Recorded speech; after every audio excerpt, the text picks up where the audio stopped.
Yarrow Decker. Yarrow comes from Holland. And Dan Roper from the United States of America in cart 327. He goes next. Starts 10th. On the 6th row of the grid, Alfredo Zalbatza, number 244. Alfredo is a Mexican driver, and Jonathan Johansson, number 265, is alongside him, and he comes from Sweden. On row 7 then, Kenny Marquez, number 322. Iari Pispanen, number 320. On row 8, Ryo Haruka, number 227, and Antoine Barthon, number 218. On row 9, Abdullah Al-Rahawi, all the way from Oman, and Lukat Bartatsuk. They are in carts 319 and 242, respectively. Row 10, Mark Gonzalez in cart 299, and Anthony Fautier in cart 325. On the 11th row of the grid, Baz Delart in cart 207, and Carlos Pinto in 269. And alone on the 12th row of the grid, qualifying in last place, 23rd on the grid, Cecile Martini, who we hope can make progress from there after a really unlucky day yesterday. So on pole position, Ken, leading them around, the Finnish driver Juuso Pikalainen, who's in the same morning for MPT Racing as Mikko Laiho, who's also having a pretty poor weekend this weekend. He is second in the championship in DD2, but Mikko Laiho had a pretty bad day yesterday. And they'll hope for better things today because they've come a long, long way from Scandinavia to be here. I was speaking to the team boss the other day, and he said, we will leave at about 6 o'clock this evening after the podiums, after we've packed everything away. I will get home on Wednesday afternoon. That's how long the drive is. Well, at least it's happening before the snow comes, isn't it? It's a long, long way, though. Just thinking what you've said, if you were to translate that to horse racing terms, you'd say it was a stable that wasn't in form just at the moment, wouldn't you? But Juuso Pikalainen, a guy with plenty of talent, we know what he's capable of when things go well for him, and he's right where he wants to be in the last chance race. If he's got to be in the last chance race, how about starting it in pole position? And as you also alluded, Nicholas Tirihonen, the Finnish driver, far, far better on his CV than an appearance in the second chance race would suggest. I think second chance heat is the official title in this competition. We also hear it in United States. It's the LCQ, last chance qualifier. And of course, it's often called the last chance saloon. It all means the same thing. You've got one more shot at getting into the top 6. If you do, you stay with us throughout the late morning pre-final and the afternoon final. Otherwise, we have to bid a fond farewell. Juuso Pikalainen, as I say, joined on the front row by Nicholas Tirihonen, Zach Clement de Mello on row 2, the first of our Frenchmen, and the French are in form this morning. Can Xavier Pozzoli make it 3 French wins in 3 starts? Xavier Pozzoli on the outside of row 2. Well, that's certainly a nice steady start, isn't it? Hopeful for a first-timer.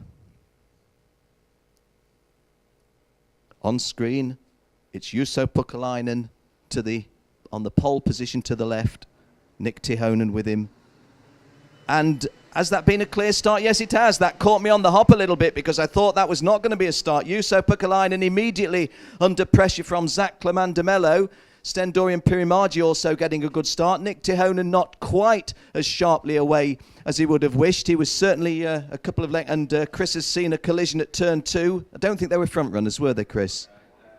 322. Well, cart number 322 is Kenny Marquez of France, and 265 was it? That's Jonathan Johansson. So Kenny Marquez of France, who hasn't been so bad in this event, sadly knows now that he's not going to finish in the top 6, but can just amuse himself for the next 5 minutes or so, having a little bomb around the Salbris circuit. Juuso Pikalainen converted that pole position to a nice early lead. Cart number 237, Stendorian Pirimagi, also getting the good start. Zach Clement de Mello handily placed as well, although he is under a little bit of pressure. Zach Clement de Mello in cart 309 looked to be under pressure from Nick Tirihonen, although when they went through me, not necessarily. So he makes the move, Chris. Yeah, side by side for second place. He's done it at the inside, through he goes, but he's going to gain one and lose one because Nicky Tahoney gets past the pair of them. Nicky then runs wide. Jan Jonk's trying to get in the mix. They're going to be through abreast on the way out of turn 4, bumping all over the curbs. They finally sort themselves out into single file and make their way down through turn 6, then the chicane, and back down towards you. And that was a case of drivers diving up the inside, last second on the brakes. It looks spectacular. They get the job done, but then they slow each other up so much because they brake so late to get through the turns that the guy behind, who's got a cleaner run through the corner, just drives past them on the way out of the turns. So people going forwards one and backwards one then. Chris, something to watch out for we didn't anticipate. Cecilia Martini started 23rd and last. She's into the top 10 or just outside the top 10 in 11th. The lady in the racing cart 268 from 23rd to 11th. 5 more places and she'll qualify. Okay, so the race leader well clear, 1.4 seconds clear is Pikkalainen. Then we got Nicky Tahoney, who won that battle that went on through these next corners, turns 2, 3 and 4. So he's second. Jan Jonk got through to third. Dan Roper is up to 4th place. He's going well as well in kart 327. The American from 10th on the grid up to 4th. Then we've got 237. Stendaron Primaji is in 5th place. In 6th place at the moment as it stands, the final qualifier is Pozzoli, Xavier Pozzoli, who started on the 2nd row of the grid. But he is only 0.2 of a second clear of 7th place, which is number 2 for Alfredo Zabalza. Who's on a charge from 11th on the grid. Yeah, he's doing well. So Martini coming through. Another one that's made up places is Abdullah Al-Rahawi, isn't it? Number 17 on the grid, but he's up into the top 10 now. So those are the battles. There's going to be a change here just outside the top 6 of the hairpin, and that was another move from number 237. So that was just about getting his place back, Pirimagi. So Pirimagi had dropped back a few places on that lap, but he's just regained one of the positions, and the driver he got ahead of was Al-Rahawi. So those 3 battling away.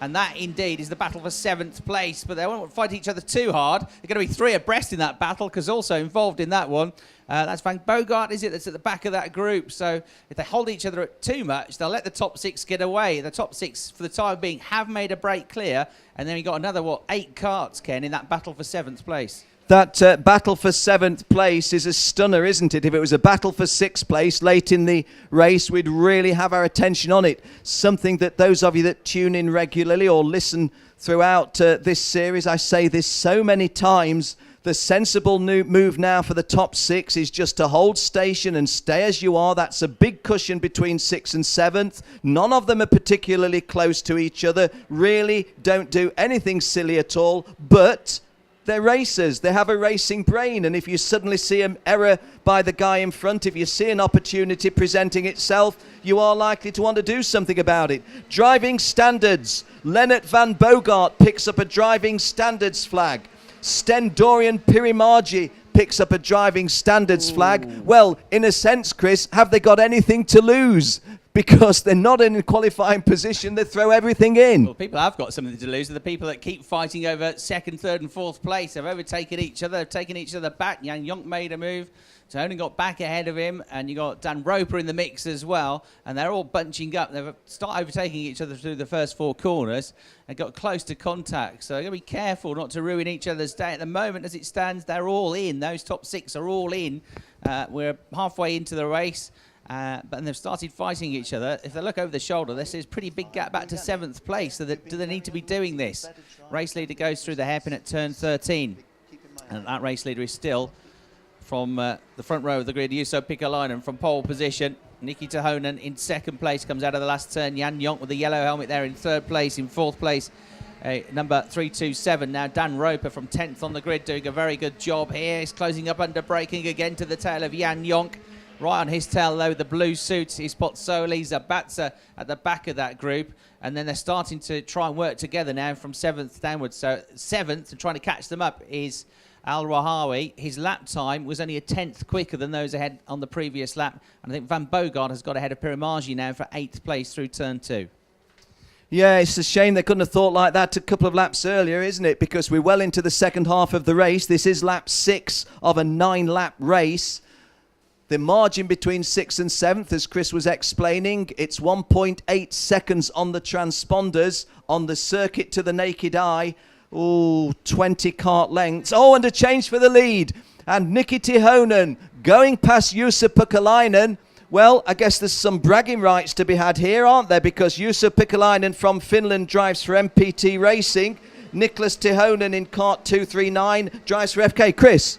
Look at number 227 at the back. His nose cone has flipped up, so the bracket has broken. Ryu Hiruka, nothing gone right for him this weekend. Gone off the circuit now. You would have seen it on the pictures there. The nose cone pointing vertically upwards, so he's had to drive off the circuit. He would have been black flagged anyway for that, but he's out of contention now.